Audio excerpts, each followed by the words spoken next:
Welcome, Shaker and Spoon fam. Thanks so much for joining us today. We always love having our fun happy hours and have you all join.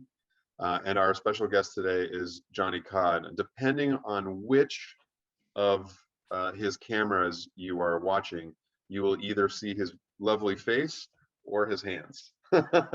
So if you see the one that actually says Johnny Codd, that's going to be where you can actually watch the demo. And then if you see one that's John Codd, all one word, that is going to be his face. But either way, he is here, and we're really happy to have him. During this demo, if you have any questions for Johnny, please feel free to put them into the chat, and someone on the Shaker and Spoon team will make sure that he's aware of it so that we can get to everything. But without further ado, I would love to introduce you here to Johnny Codd, who is going to talk today about cocktail garnishes. Take it away, sir. Yeah, thank you for everybody coming in. I'm just going to start slowly with some basics, and then we'll get a little bit more elaborate garnishes going on later. But we're going to start with peels, then move on to some cucumbers, and then at the end, I'll show you how to make a rose out of a strawberry. I know strawberries are going slowly out of season, but this will be a little fun experiment at the end. But yeah, so first, this is the most popular, probably old-fashioned bar garnish possible. As peel, right? But to like fancy it up, what we like to do sometimes at bars is we'll cut it at the edges.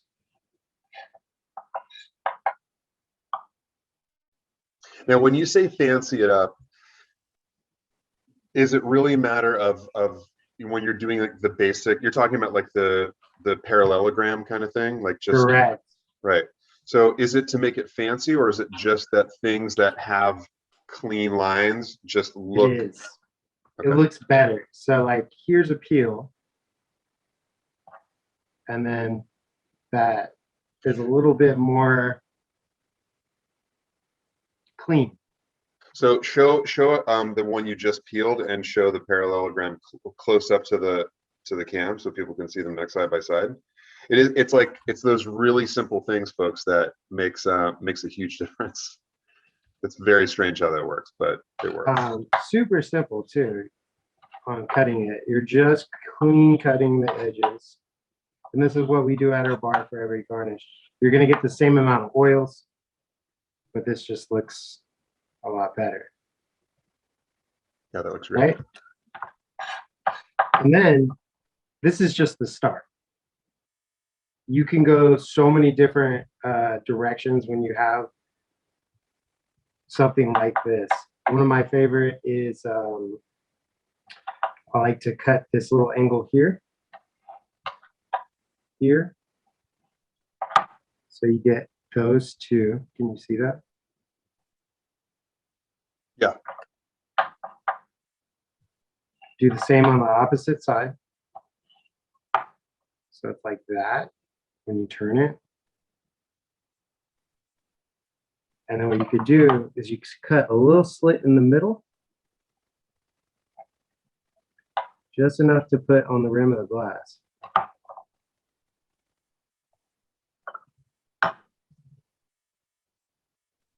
By the way, for those of you who are seeing both of the Johnnies right now, if you are not super familiar with Zoom, you go to the right-hand corner of the one where he's actually showing you the glass and click on pin, and it will show his hands and this coupe glass as the main image on your screen. So you take it, this literally came from this. Actually, it just came from a normal peel. So we go from here to this, and then to that. You can even twist it out a little bit more, however you want to do it. Johnny, do you ever do where you give it instead of kind of like that split tail, where you give it almost like a I'm sure that there's multiple people on this call that will on this happy hour that will know, but You know how like the old leather jackets with like the frills that come down right here? You know, you can do that at the end where you'll do like 6 different cuts and give them kind of like a little frilly edge. You ever do that? Oh yeah, yeah, of course. That's kind of similar to this. This is just an easier, I like it. It's kind of like a dragon tail situation. This is without the tail.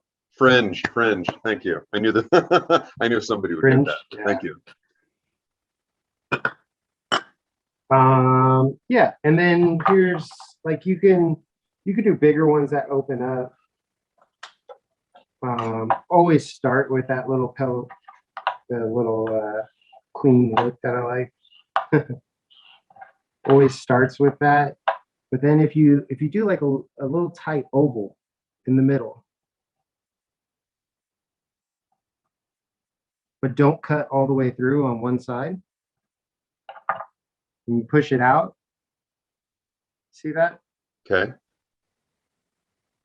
You can take the end of one side, put it through like that, and it will stay on the glass.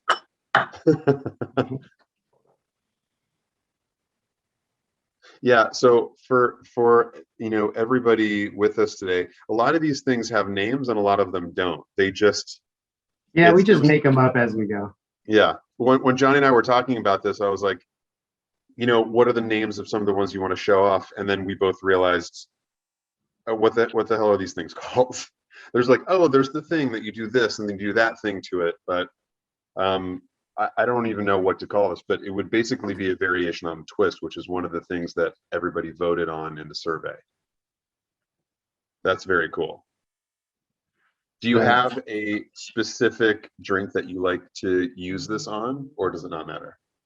This is it. These work best. I think they look the best on martini glasses. I mean, it is an orange peel. You could do this with lemon as well. It's just as easy. But I like them on some sort of up glass. Looks better. For rocks, I kind of like my orange peel if you're gonna do like an old fashioned or something. I like it really in there. This is more for the side. Okay, got it. You want me to do the flag? Yeah, let's do a flag. So for what Johnny's talking about is really straightforward. This is the classic garnish for like a whiskey sour, and I think a lot of folks don't even know this basic. A flag basically is what he's going to show you. It's a combination of, you know, peeling, cutting the peel, prepping the peel, and then also doing a cherry and then a pick through all of them.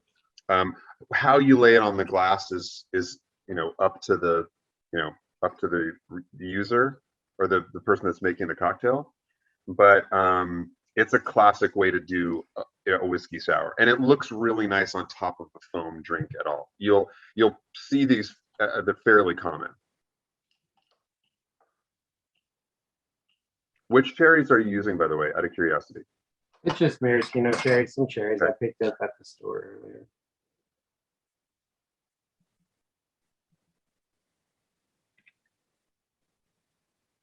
So that, I'll take this off. That's awesome. That's just considered a flag. That's a real easy cherry and lemon peel. So imagine the same thing that you're seeing here on top of you see how like the cherry juice is dripping off of it? Imagine that on top of like a nice foamy drink, whether it's in up like this or in a rocks glass. It's a really nice thing to sort of sit on top of that foam, and as the cherry juice, especially a beautiful dark one like this, drips continuously on the glass, it's a great way to show off that particular thing. So, and again, you can do it on multiple cocktails. It's a great one to do on like a nice fluffy top drink, egg white drink, or if you're using a foamer. But yeah, you see how it continues to drip. It's something that can add and enhance a little bit of flavor to the drink, in addition to just being kind of a lovely, straightforward cocktail garnish. And really easy. It's not something that's too complicated that you have to like, weed. It's a very simple cut on citrus peel, pick cherry, back to the other side of the peel, good to go.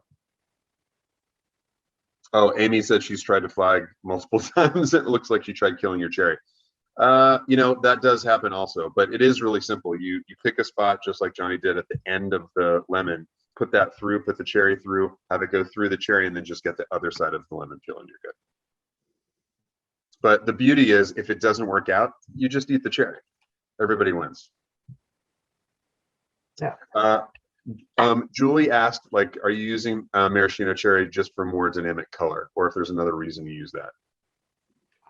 I personally like maraschino cherries. Luxardo is the best, but they're a little bit more expensive. Just flavor wise, I like them. The you know the Go ahead. you know, like those red cherries you'll get at Chili's or something like that. Those are actually like red food coloring and not real cherries. I think they're actually considered a decoration. I don't even think they're approved by the FDA. Yeah, I usually don't like to see ingredients on anything that I'm consuming that say, you know, dye number. Not usually a good way to go. But you don't have to use Luxardos. You can use, there's multiple brands. There's like the Bada Bing brand that are doing Bing cherries that are larger. And then there's also Amarena cherries. There's multiple people. Amarena is the style of cherry, and they're usually small and also brandied, but have that same sort of like dark syrup. It's pretty great. So definitely check on those as well. All right. So twist, flag.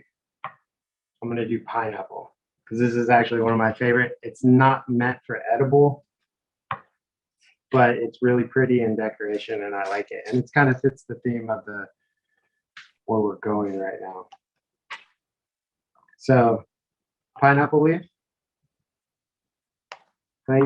You're gonna do the same thing as we do for the twist. Just cut it.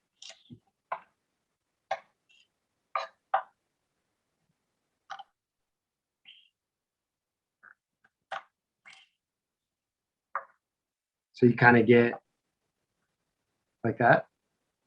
Cool. You can get these on Amazon. Honestly, they fill them anywhere, but they're little like paper clips. Bars love using these. I feel like this is the new trend right now.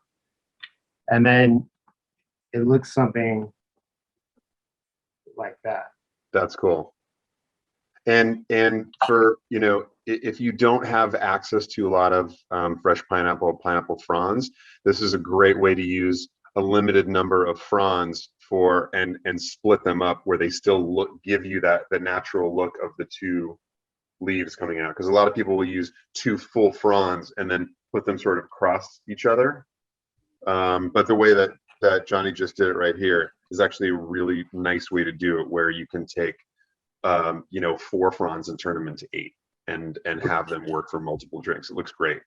Yeah, I mean, that was from one leaf. We use a lot of pineapples at Ella, and I always wanted to figure out what to do with the fronds to make it use the whole pineapple as a garnish somehow. So we got that. Yeah. One pineapple makes at least 50 garnishes. Yeah. And sometimes you'll get, you know, depending on where you are. Pina colada in it? Sorry, go ahead. This with like a little pina colada in it? It would look great.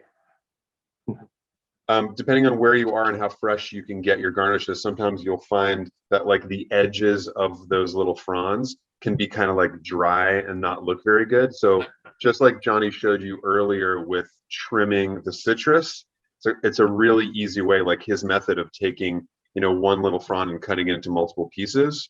You can also trim those fronds, you know, so that they look a little better, because you'll get pieces that are not perfect. See, like that little tip right there. So it'll look good once you cut it off. Yeah, I mean, just doing it on an angle like you're doing immediately changes everything. All right, cucumber. Let's do it. This you could do with a peeler. I like to do with a Madeleine. For those of you who have not used a Madeleine before, when you open the box, it will come with a second piece that has sort of like 4 spikes in it, and you'll wonder, what's that for? That is for allowing you to stick into the top of whatever it is. It's like an Italian squash or a cucumber, and it'll allow you to hold a plastic piece and actually run it along the Madeleine so that your fingers aren't the things that get sliced off. Because no matter what and how many times you've done it, you'll cut into a finger. So just be careful. And this is the safer way to do it. You could just use a peeler. And once you get into the middle, like that will be a little cleaner.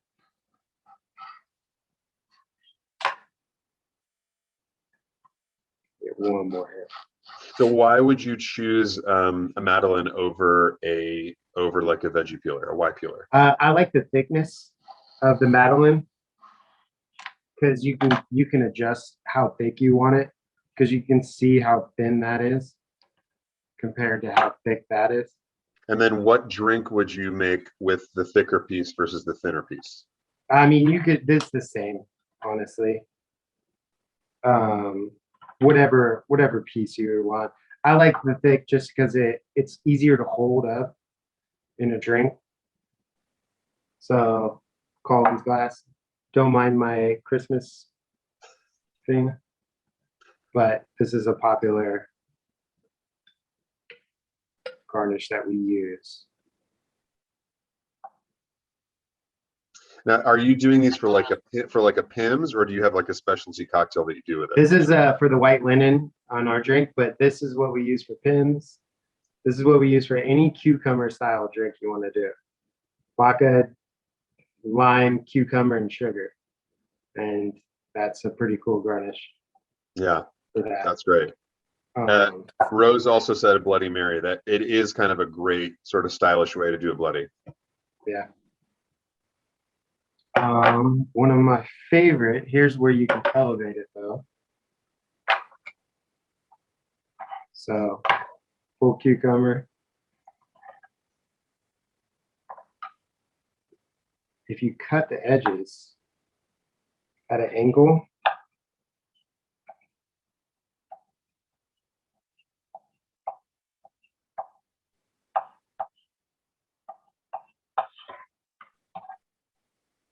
do the same on the other side.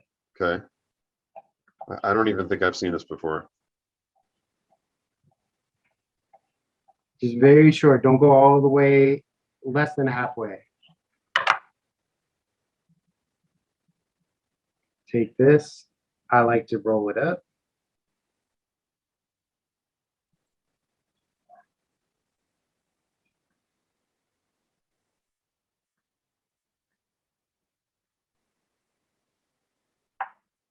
Oh, that's cool. Put a little pin in it. Yeah, so for those of you who were asking in the survey, you wanted to see stuff on a pick.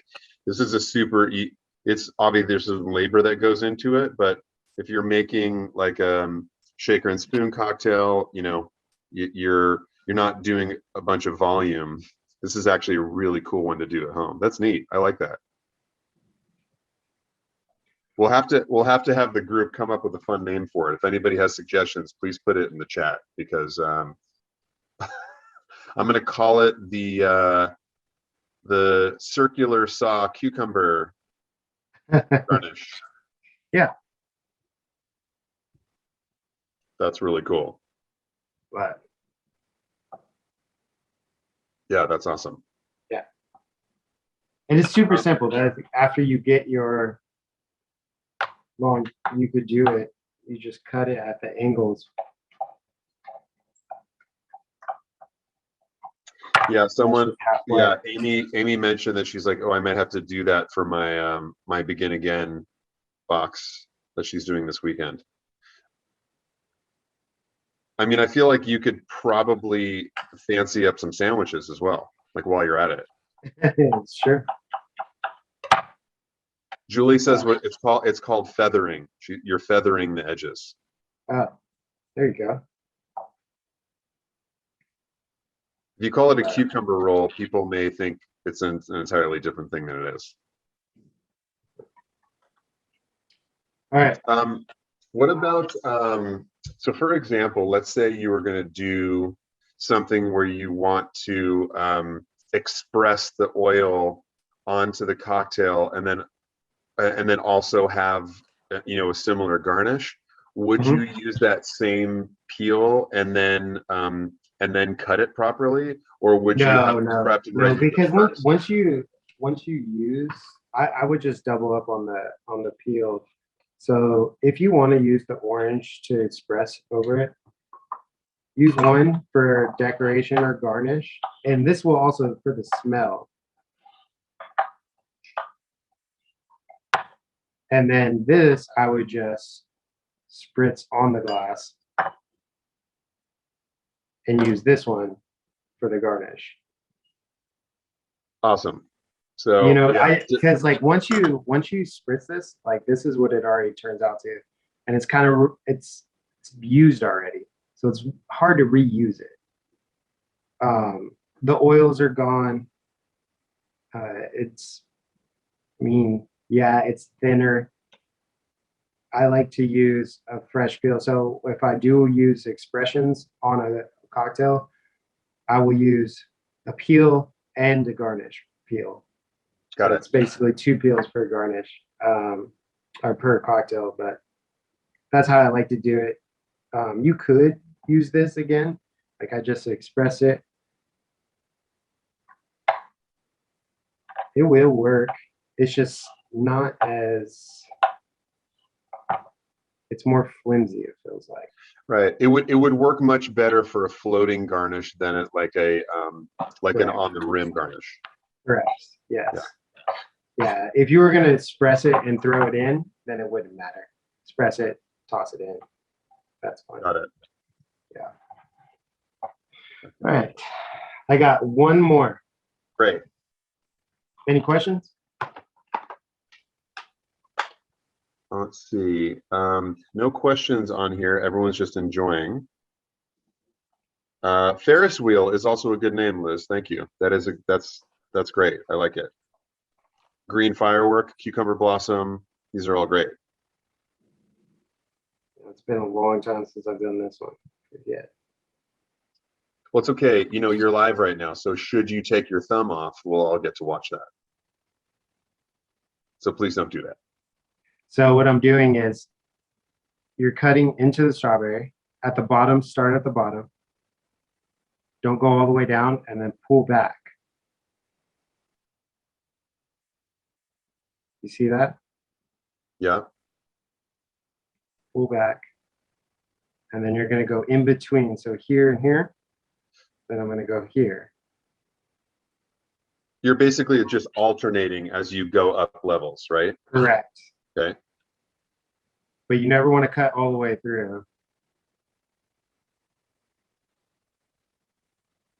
Now this is definitely more advanced. This does take a little while. I have put this garnish on cocktails before, and the bartenders hate me for having them have to do this.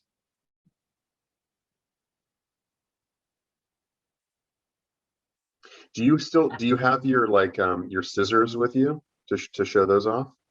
Oh yeah.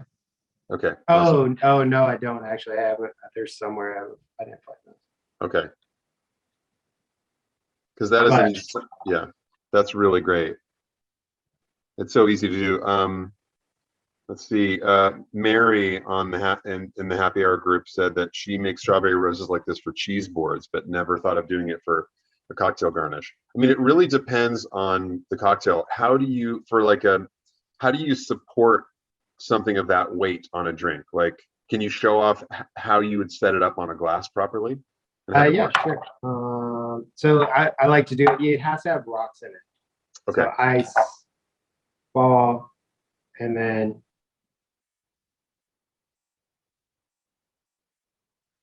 you could do something like that. How I like to do it is set it up like that. Yeah. But you need ice in there to hold it still. Got it. Yeah. There is a little trick for folks who have the jumbo ice molds, like the 2 by 2 inch by 2 inch ice molds.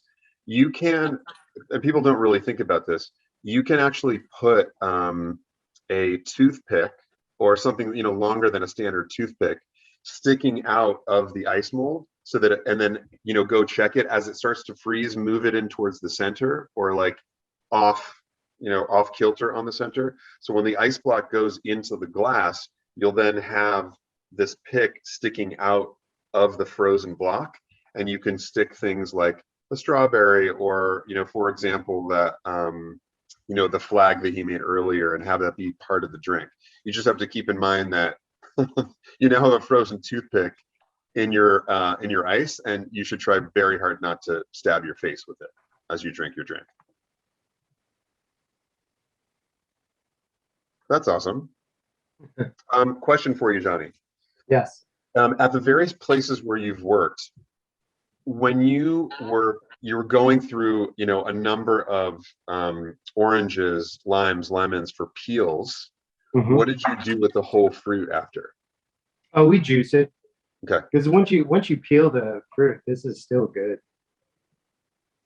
So for folks at home, a great way to do it, again, you're not going through the volume of the bar, but for fruit that you want to juice, it's better to have it be room temp.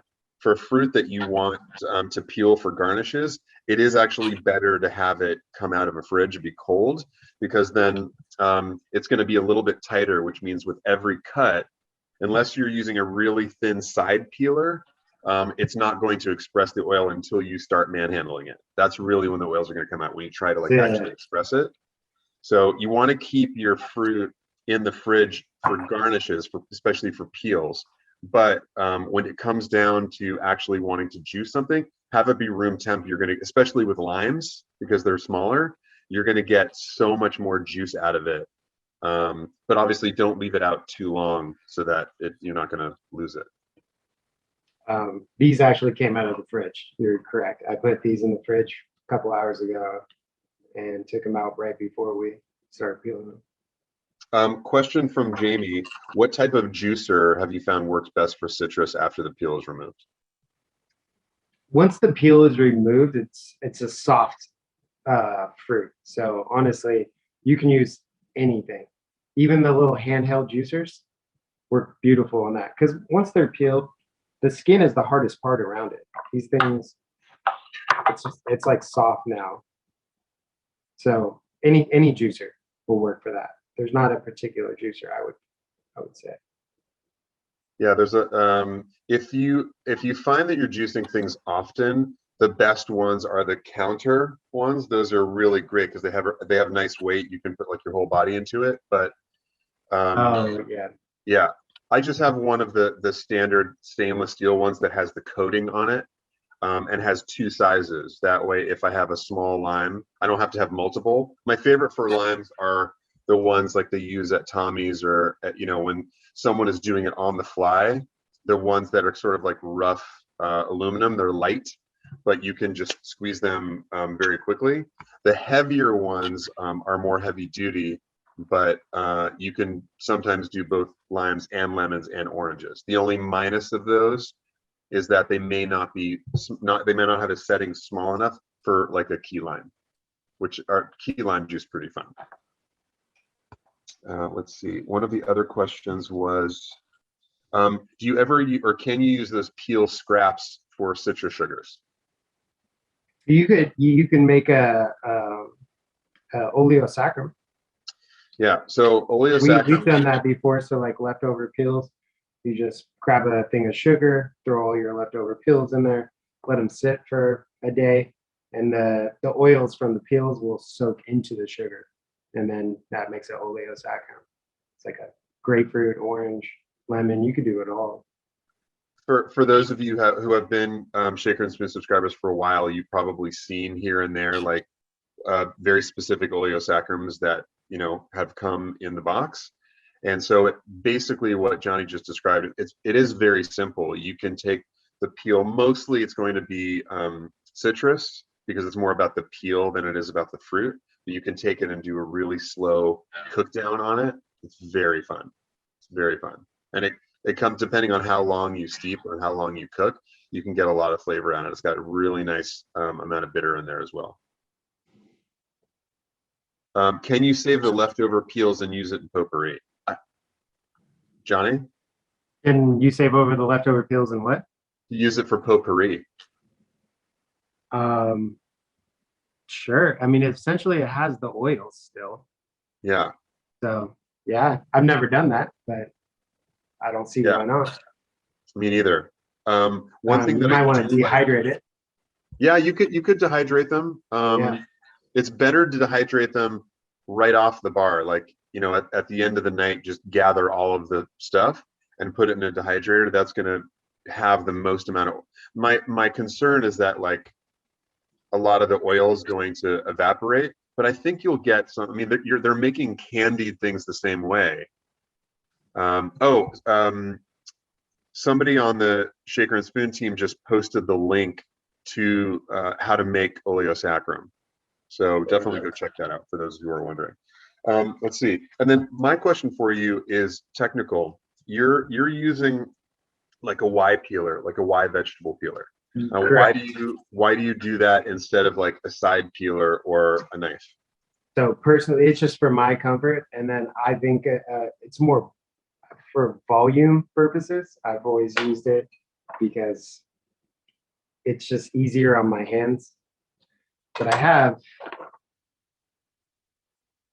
this one you're talking about. Yeah, the side peeler. Yeah. This is the same thing. It does the same. I can get it. I like Y's better. Yeah. It's you're putting a lot of pressure on like your index finger. This is like your thumb. Yeah. And your whole hand. I don't know. This is for me for volume. At the bar we do, you know, anywhere between 8 to 10 oranges, lemons, and grapefruits that one person has to peel. Yeah. The way that I explain it to people is like the difference between those two peelers you just showed off is purely like your comfort. If you are, that's what I'm saying, yeah. like left-handed scissors versus right-handed scissors. It really depends on, or snowboarding. You do it what like actually feels right. I like I mean, you can find these really inexpensive vegetable peelers. The one that Johnny has is a little more sturdy and is a little bit wider than this one, so you can get really nice peels off of it. One of the earlier questions was, how do you find the right pressure when peeling the citrus so you don't get too much pith? That's a good question. Practice. I like to go deep. You want to put pressure on it. You want to get it all the way to where you see just white that's left. If you go too deep or not enough, like here's like not pressure at all, you see how like there's a little yellow still left? Yeah. You don't want that, because that means that your peel, see, it's like right here where I didn't put a lot of pressure on it. You want this back piece to be like real nice and white. I think the question comes from, I see a lot of people, you know how you're taking the knife and making the parallelogram. I think I've seen people, or maybe folks who are in the happy hour with us, have seen bartenders take that extra time and also cut the pith off. I've always found that to be fairly unnecessary for the purpose of expressing. I understand that like maybe they want the peel to look nicer, but for in terms of expressing, do you find any difference in like removing that pith or not? I think it's a waste of time, in my opinion. Yeah. There's nothing wrong with when you do the twist. You literally can't see it anyways, and it's more sturdy. When you're taking off the pith, it's gonna take too much time. And I don't think there's a reason to actually do that, even when you're expressing it.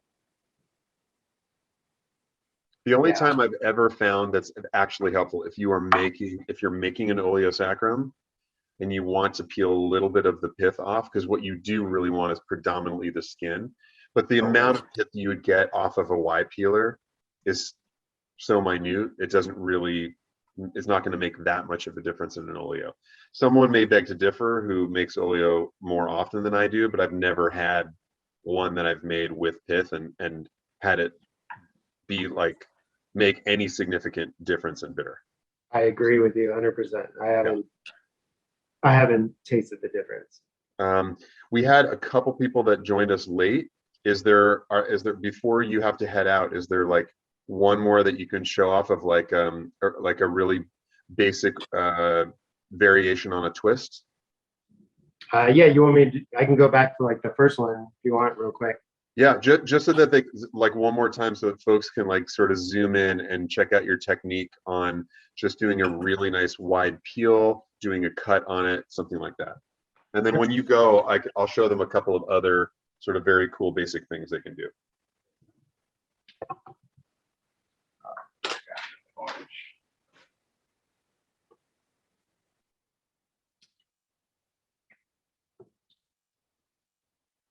That is one thing that drives me particularly insane when I go into a bar, is when they still have the stickers on the oranges and the lemons. It drives me kind of crazy. I know.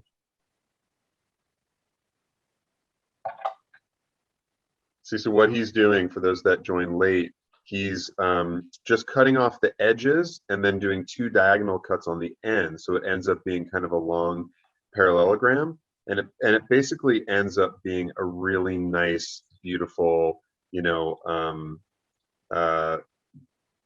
balanced aesthetic.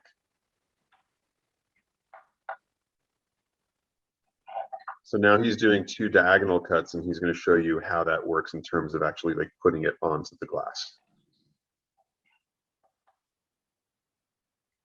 And there are a ton of different things you can do, but what Johnny's doing right now is basically he started off with something very simple, which is just that parallelogram, and then immediately turns it into this cool thing with a couple of extra little pieces.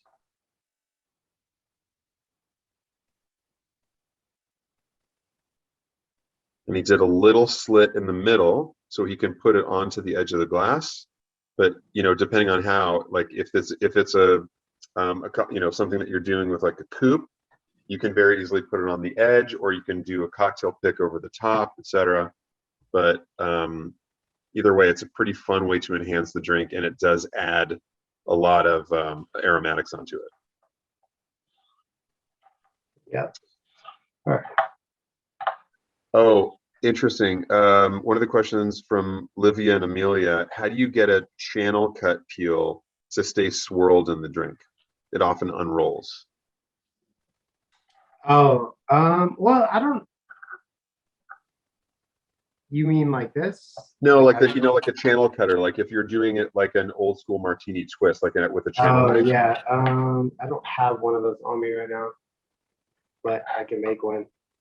I mean, are there any things that you like to do when you're doing that style of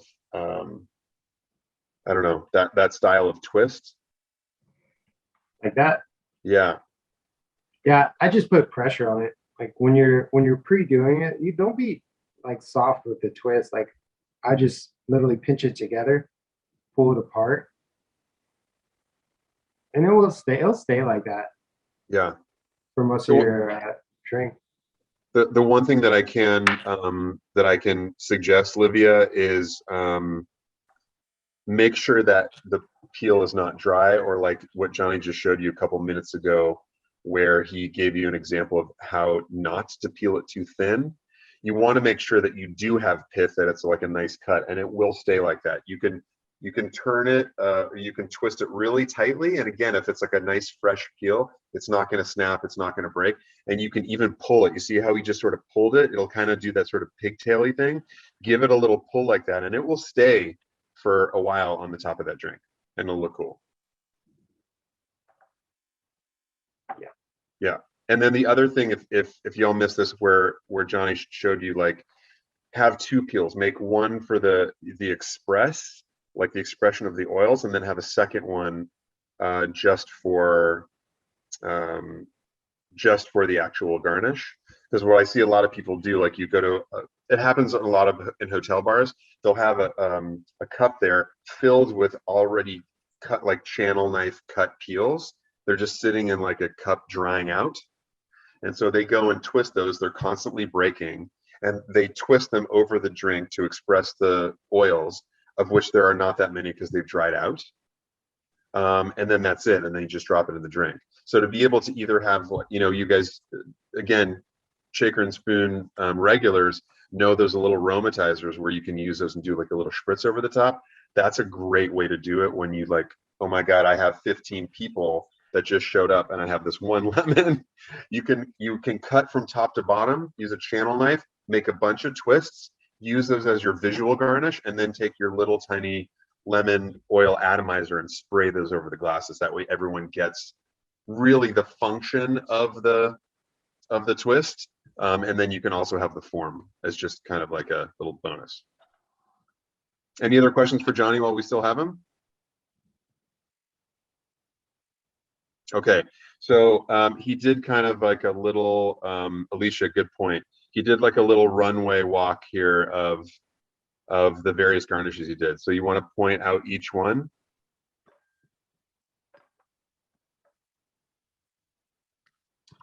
You see that? Yep, absolutely. So point at each one, and yeah. Strawberry rose. This is just your standard twist that I like cleaned up the edges.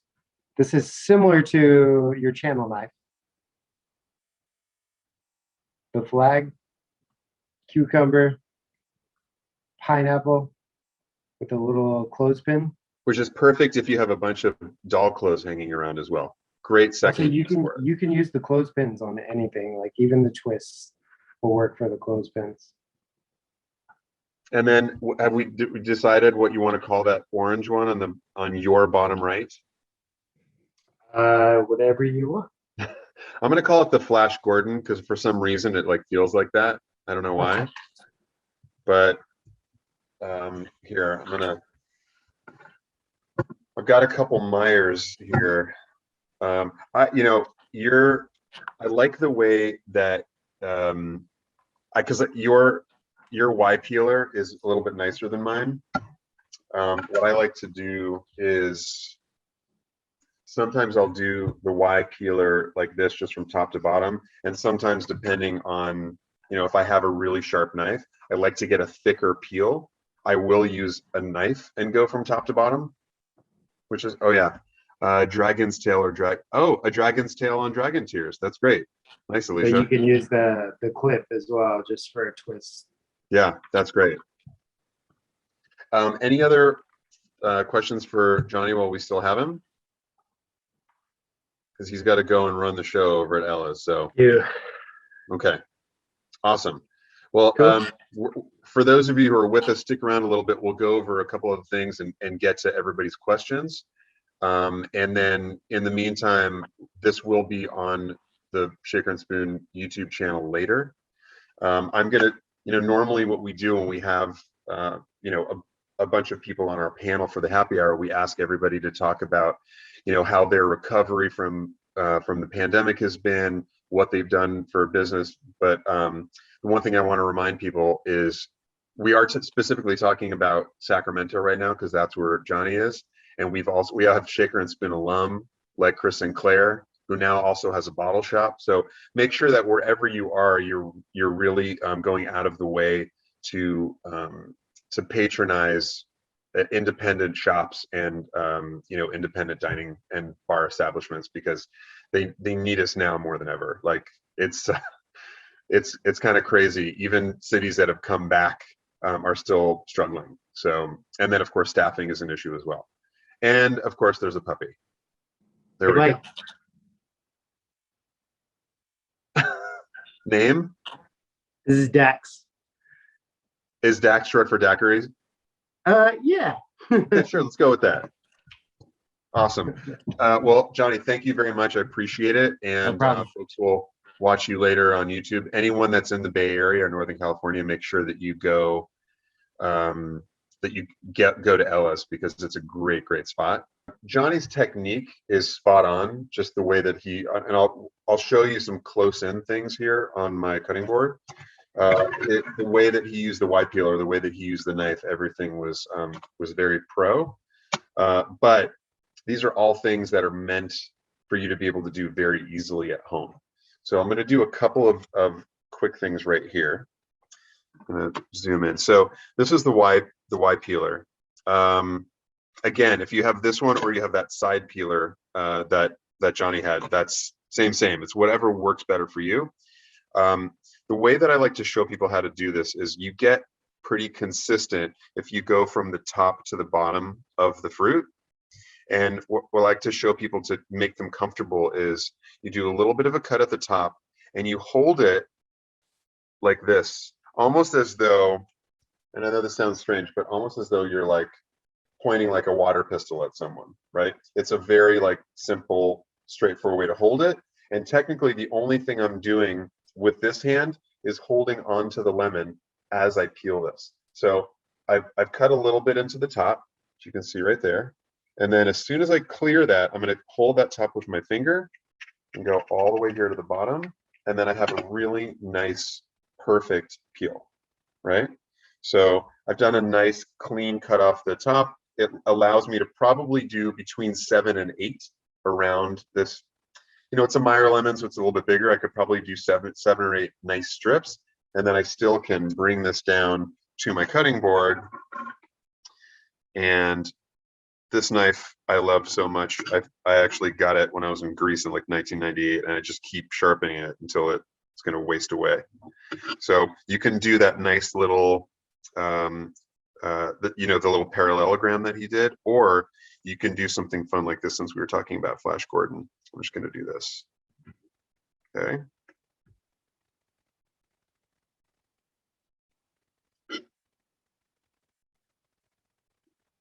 Again, it depends on like, what drink you're doing, if you're having guests over, if you want to be fancy. I'm going to do up here.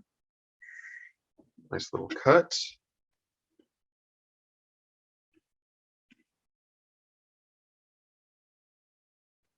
And a really simple little thing like that, where all of a sudden I have a fun like lightning bolt. See that? Fun little lightning bolt. And same thing, you can do that for like for a standard martini.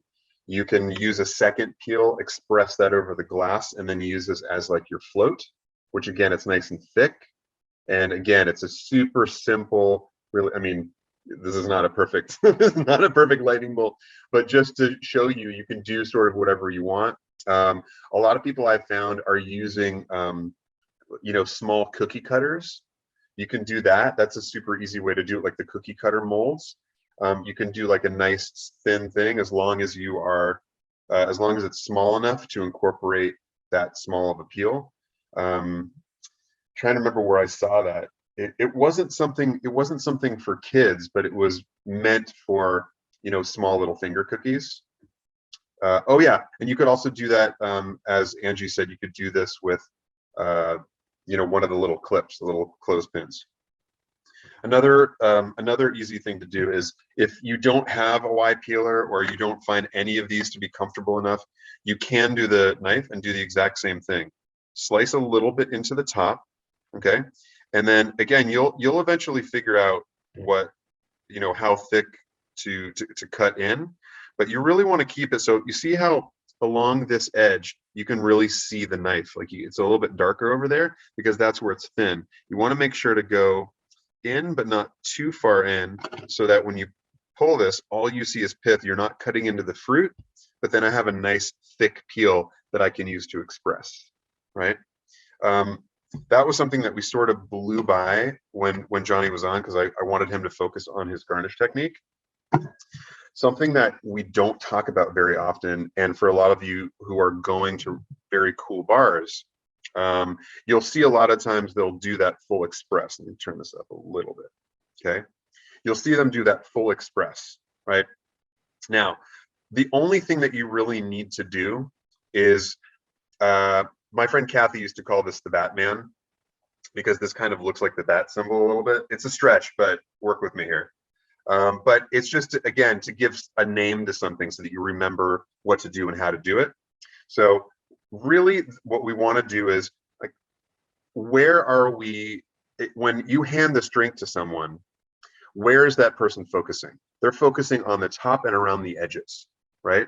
So their face is going to go here, the nose is going to go in here, they're going to sip off the edge. So really what we want to do is we want to do a thin layer over the top, because as you know, like the oil will sit on the liquid, and as they drink the drink, they're going to get all of the things off the top.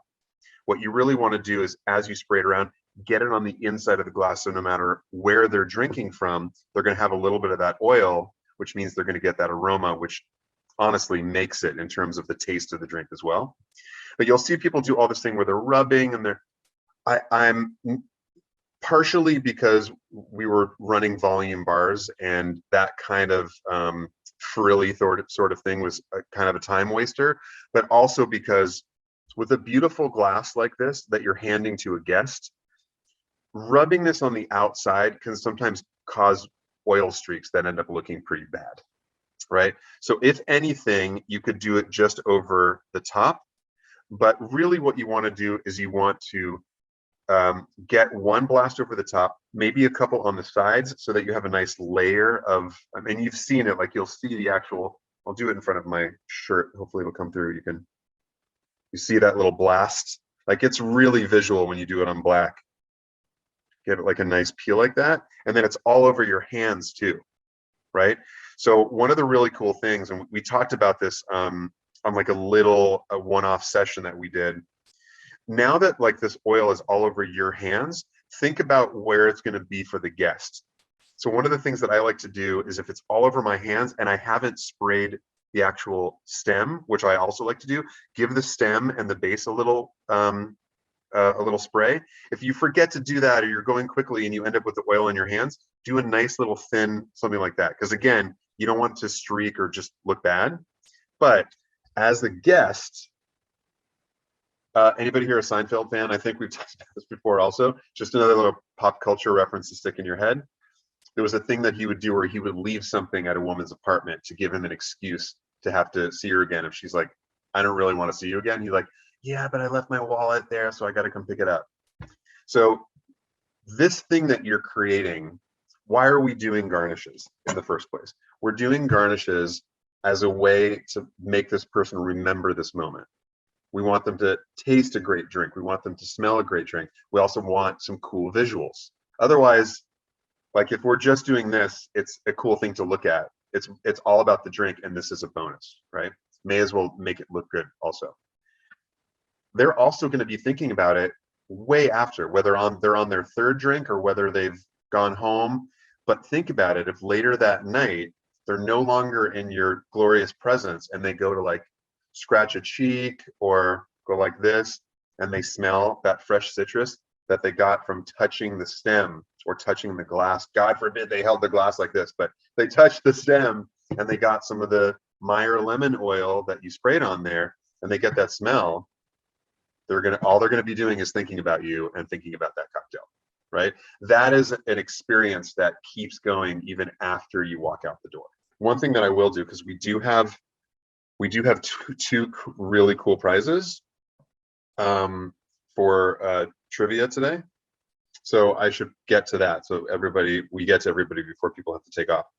All right, so the way that we do trivia, for those who have not done it before, it's all in the chat. Okay, second. Let's see, go to everybody here. Great. Lisa wrote, yeah, it does. It makes you feel special. Like when you get a really great drink from somebody and it has like a fun garnish, it's that, like that bartender or whoever made it, whether it's at home, it really makes the person enjoying the drink feel like you've created something just for them. And sometimes it can be, these like one-off cool things, and you can make up a fun name for them or whatever. And sometimes it can be like maybe something they were talking about, or they're telling you they had a rough day, and meanwhile, like while you're talking to them, you cut like a little circle and make a happy face out of it. Like it's those kind of stupid little things.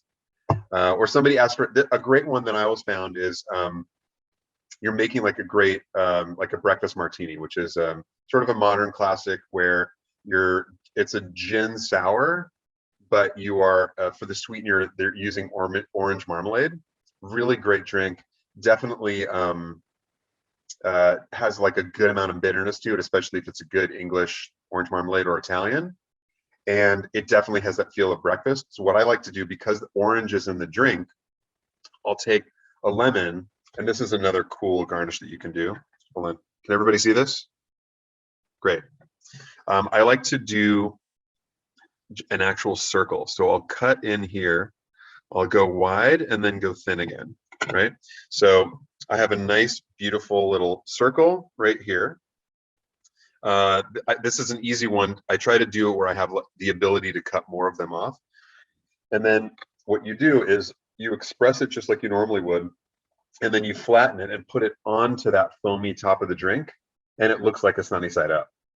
So you're actually, on top of it being a breakfast martini, you've actually do it a little bit off to the side so that it feels kind of like, you can do all kinds of dumb things like that. They're really fun. And it's, again, it's like, give it some thought and try to post some stuff in the Let's Drink to That in the Shaker and Spoon Facebook group, because that's a great way to sort of show off some of those ideas. And what that is basically is a forum for people to share those ideas so then they can go and impress their friends. It's a great way to do it. Okay.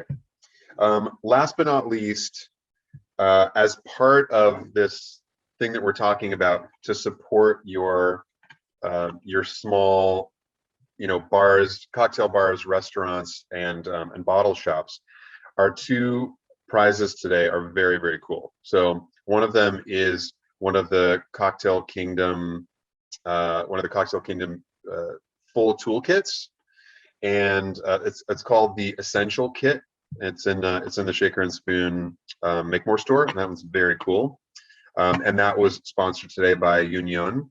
And it just so happens that the gentleman who works for Union Mezcal has been to Ella and loves that restaurant, so and that bar. So that's kind of that connection. And then Blue Coat, for those of you who were enjoying the Begin Again box that everybody got this month. There we go. Somebody's like already reaching back to the bottle behind her. They are going to do a gift certificate for a Good Bottle Shop, which is in Sacramento. However, they do ship, and so if there's something cool on their site that you really like, that you'll get a gift certificate for that particular place. Now, for those, if anybody is on this call or watching later who is in Sacramento, highly recommended that you seek out places like Good Bottle Shop. Doesn't matter whether you're a subscriber in Anchorage or Miami or Western Kentucky, like everybody's everywhere. If you're in a place that has independent shops, this is a great time to go and support them. Even if they're like a couple bucks different from like a sort of a big box shop, the likelihood that you'll find somebody there who can answer all of these sort of like nerdy cocktail questions is much higher. And as you're trying to find Shaker and Spoon recommendations, or you're trying to find like cool liqueurs and things that you've learned about in the group, those folks can always get those things for you. They can special order things for you. If you have other friends who are subscribers who are nearby, we post this in the group all the time.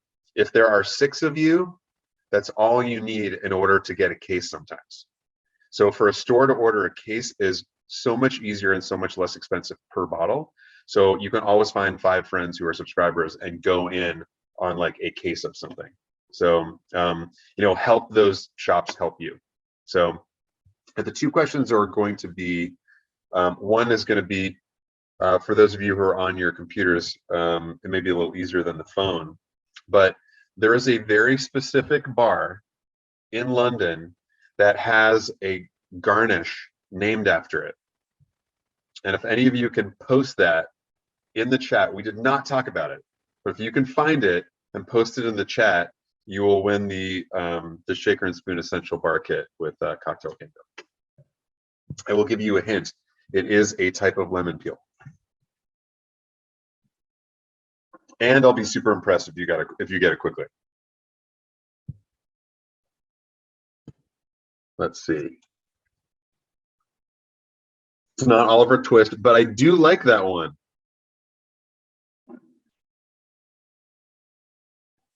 It's not a twist. Oliver Twist is kind of a joke that we have, especially in again, hotel bars, loud bars, volume bars. When you ask someone like if they're getting a martini, would they like an olive or a twist? They think that you're saying Oliver Twist. We are not saying Oliver Twist. I do want to say David Copperfield once in a while just for fun to see if anybody notices, but yeah. All right. Any other guesses? No, it is not duotone, but now I'm curious about that, where you found that, what that was about. Spiral, no. London Calling, no, but it is in London. So you're getting closer. Yeah, sorry, Angie, I'll repeat the question. There is, I'm hoping that you meant London and not Longdong, not Nightjar. No, no, no. It is a bar that, again, we've already established is in London that has a Garnish named after it because it's so integral in the way that they do their this one particular Garnish. So we've narrowed it down because it is London, and it does not have anything to do with lightning bolts.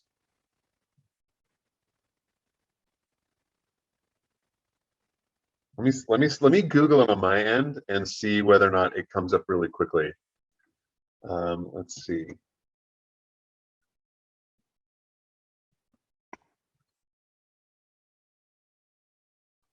Let's see.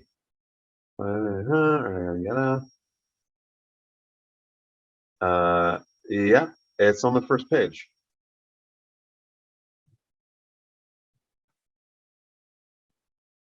Let's see.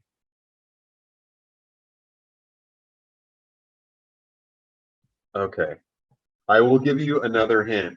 It is one of the most famous bars in London, and is also a hotel. Savoy is a very good guess, but it's not the Savoy, but it's like that. It's very similar to that. I may have to skip it and go to the second question. No, it's not a Gibson. Gibson is a cocktail. It is also the name of multiple bars, but this particular thing, the only person that makes this particular cocktail is from this hotel, and it is a martini. It's called the blank martini, and the name of the garnish is blank peel. It's not rotten lime. I don't think we want to go and have cocktails at a bar called the Rotten Lime. The garnish is here we go. Liz got it. It is Duke's. Well done. Nailed it. Second question, the winner is going to win a gift certificate to the Good Bottle Shop in Sacramento, and they have a bunch of very cool stuff. And so let's see.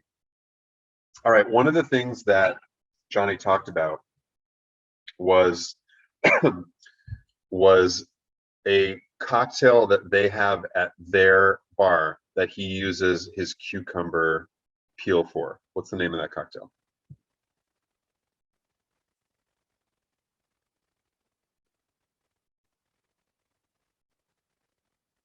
I need the entire answer all in one thing. You don't have to name the name of the bar. It is Ella's, but okay, Sarah nailed it. The white linen. There we go. So, and by the way, that what he was showing you in terms of peeling those the cucumbers, the Y peeler that he had, those are really the best. They have a great handle on them. I like these because I abuse them quite a bit, so I like the wider handle. But the one that he has also has like a wider head on it, and it'll give you a little bit more should you need it, right? So do those long, he laid down the cucumber and did that long peel across the top, and you can do kind of what we call a horse neck, like if you were to do like a larger orange or a lemon like this, doing a peel all the way around, which pretty much decimates your opportunity to do anything but maybe one of these after that. But that's a great garnish for like an old fashioned or something that's in an old fashioned glass with a big jumbo ice cube with that peel all around the inside. It's really beautiful. And sometimes you don't even see it if it's a big block of ice. It's really nice. Thank you guys so much for joining us. Just a quick toast to everybody. This is just a little bit of mezcal. And again, thank you to Union and thank you to Blue Coat for sponsoring these really cool prizes for everybody. And everyone have a lovely day and cheers.